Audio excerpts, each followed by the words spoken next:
Dan ini di Undang-Undang Indonesia nomor 23 tahun 2011 di pasal 4 ayat 2 huruf H ditegaskan bahwa salah satu objek zakat adalah zakat profesi atau zakat penghasilan. Lalu bagaimana cara kita menghitung zakat profesi?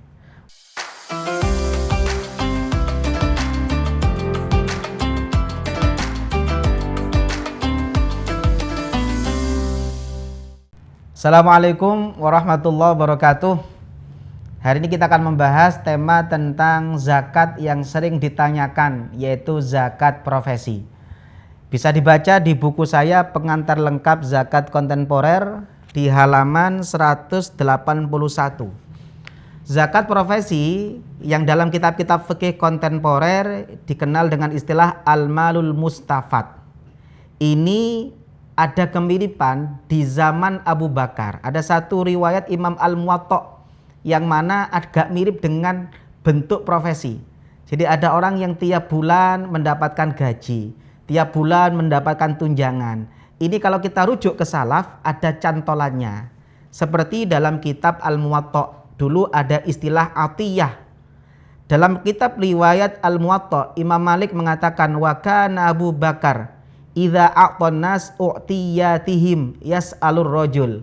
Di zaman Abu Bakar sudah mulai ada tunjangan-tunjangan untuk warga. Jadi warga-warganya dikasih tunjangan. Ketika Abu Bakar memberikan tunjangan kepada warga, maka Abu Bakar bertanya, hal indaka min malin wajabat alaika fihi zakah. Apakah kalian punya harta yang wajib zakat sebelumnya?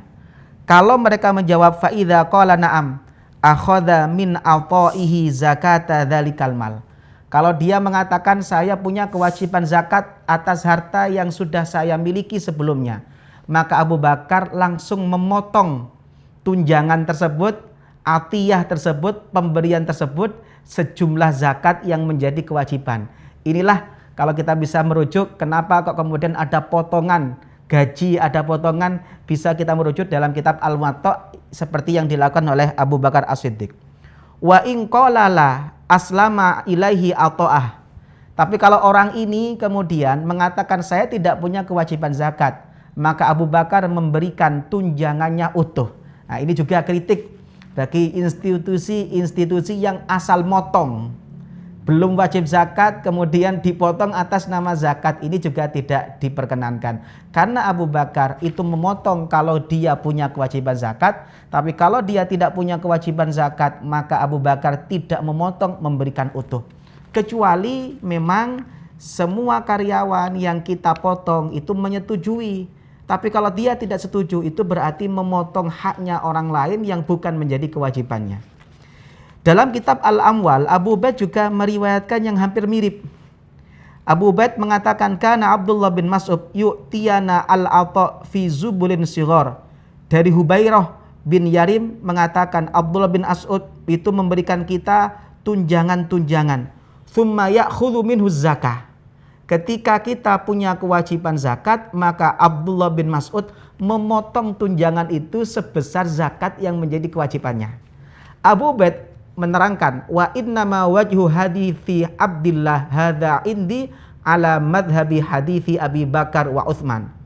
Hadis Abdullah bin Mas'ud yang motong tunjangan itu kata Abu Ubaid adalah seperti yang dilakukan oleh Abu Bakar. Apa? Innama kana ya'khudhani zakah lima qad wajaba. Yang dipotong adalah kalau punya kewajiban zakat harta sebelumnya, bukan harta yang akan dibebankan zakatnya. Ini kata Abu Ubaid. Maka dari sinilah muncul zakat profesi. Ulama-ulama kontemporer kemudian membahas zakat profesi. Salah satunya adalah Syekh Muhammad Al-Ghazali, salah seorang rektor Azhar. Beliau kemudian mendasarkan pendapatnya terkait tentang zakat profesi dengan ayat surah Al-Baqarah 267. Allah Subhanahu wa taala berfirman, "Ya ayyuhalladzina amanu anfiqu min thayyibati ma kasabtum." Wahai orang-orang yang beriman, nafkahkanlah di jalan Allah dari sebagian hasil usahamu. Sebagian hasil usahamu ini kata Syekh Muhammad Al-Ghazali salah satunya adalah gaji yang kita terima, pendapatan yang kita terima, dari profesi yang kita geluti. Bahkan Syekh Muhammad Al-Ghazali dengan tegas mengatakan, sangat tidak logis ketika Islam mewajibkan zakat pada petani yang hasilnya tidak seberapa. Tapi Islam kemudian membiarkan orang-orang yang punya gaji per bulan 200 juta.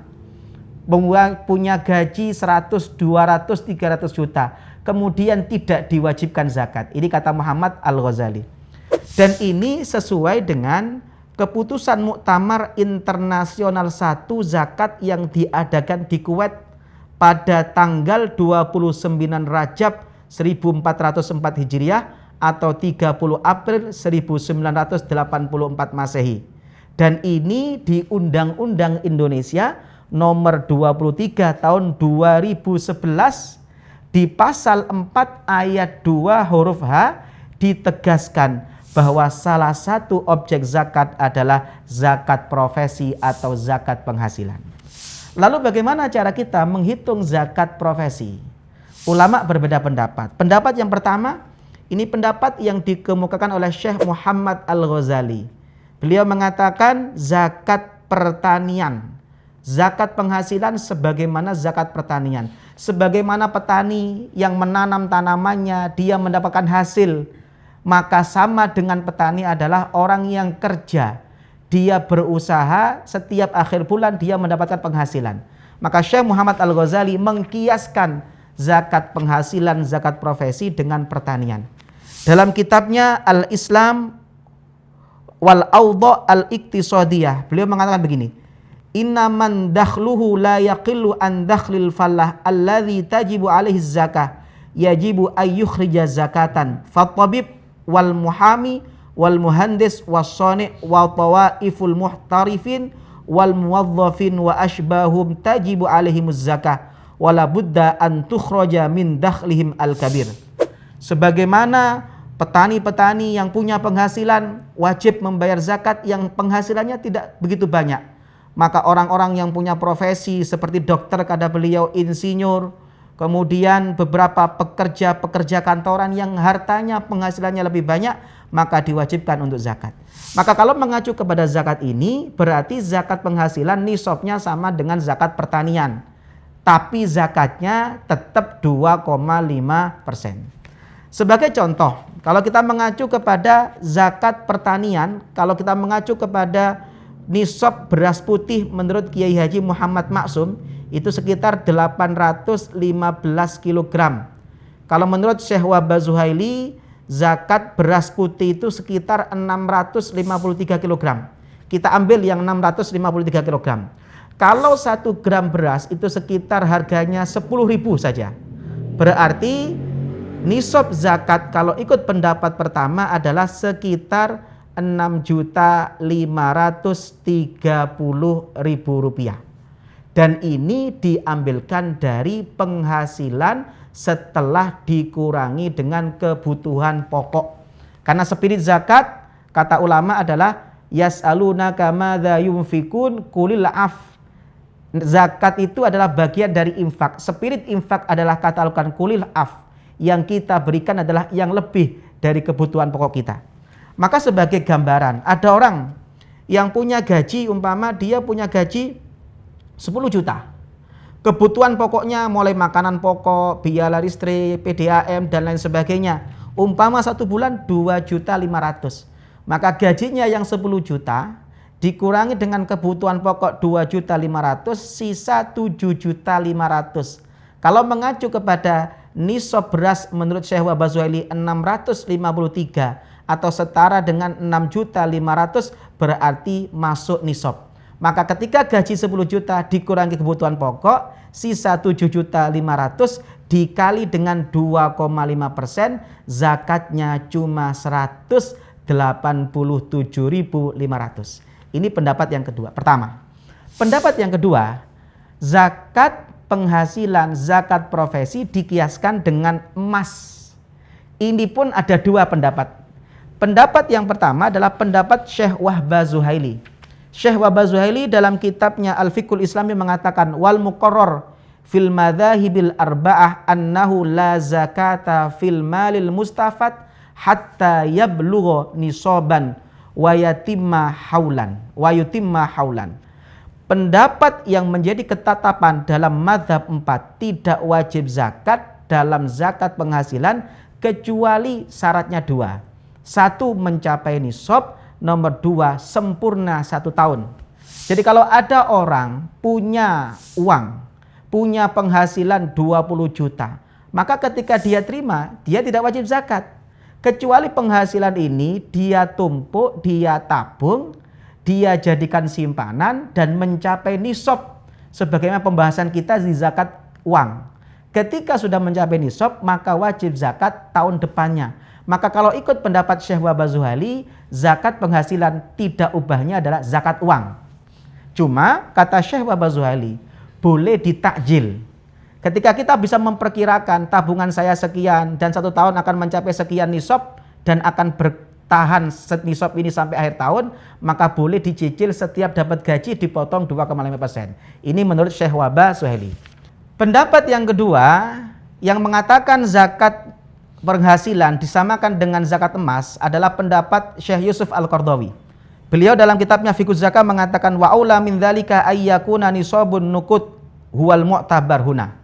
Pendapat yang layak dijadikan acuan dalam zakat profesi ini mengacu kepada nisabnya emas 85 gram. Jadi kalau kita kalikan 1 gramnya adalah 1.500.000, sekitar 127,5 juta. Tapi Syekh Yusuf Al-Qaradawi tidak mengharuskan harus ngendap 1 tahun. Beliau tidak mensyaratkan haul. Kata Syekh Wahbah Zuhaili, yang perlu dihitung adalah nisab 1 tahun.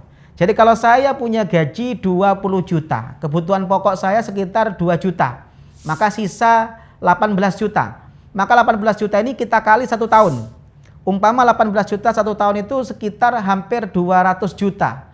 Padahal nisab dari zakat emas itu adalah 127 juta. Maka menurut Syekh Yusuf Al-Qaradawi, ini sudah mencapai nisab. Dan zakatnya tidak harus numpuk uangnya, tapi dibayar langsung setiap bulan dipotongkan gaji. Cuma ini yang akan dijadikan acuan oleh lembaga-lembaga zakat termasuk oleh Baznas. Hanya saja bedanya begini, kalau Syekh Yusuf Al-Qaradawi spirit zakat, beliau mengatakan adalah ayat yas'alunaka madza yunfikun qulil af. Zakat itu adalah sesuatu yang lebih dari kebutuhan pokok. Maka kata Syekh Yusuf Al-Qaradawi, gaji yang kita terima itu dikurangi kebutuhan pokok kita, baru dikeluarkan zakatnya. Hanya saja kalau Baznas mengacu kepada Syekh Yusuf Al-Qaradawi dipotong setiap bulan. Cuma kalau Baznas bedanya diambilkan dari gaji kotor tanpa dikurangi dengan kebutuhan pokok. Semoga bermanfaat. Assalamualaikum warahmatullahi wabarakatuh.